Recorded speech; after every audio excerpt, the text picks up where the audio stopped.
Hello everyone! For today's video, tara maggawa naman tayo ngayon ng chicken fillet. At ayan, meron tayo ditong chicken breast. Nilinis muna natin yan bago natin in-slice. Then, atin munang papalaparin. At ngayon, maggagawa tayo ng pang-marinate natin. Para yung chicken natin, hindi siya matigas pagka pinirito natin. At ayan, meron ako ditong garlic. Sinamahan ko siya ng garlic dahil hindi ako gagamit dito ng garlic powder. Ang ginamit ko dito ay yung fresh para malasa talaga siya. At ayan, nilagyan ko lang naman siya ng salt at saka ng ground pepper at saka 1 egg. Ayan, i-marinate muna natin ng 1 day para malasa talaga yung chicken natin at malambot para hindi siya tumigas pagka pinirito natin.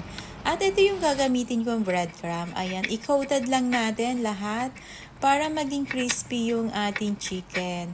At madali lang naman itong maluto dahil manipis lang yung ating chicken. Antayin lang natin mag-golden brown.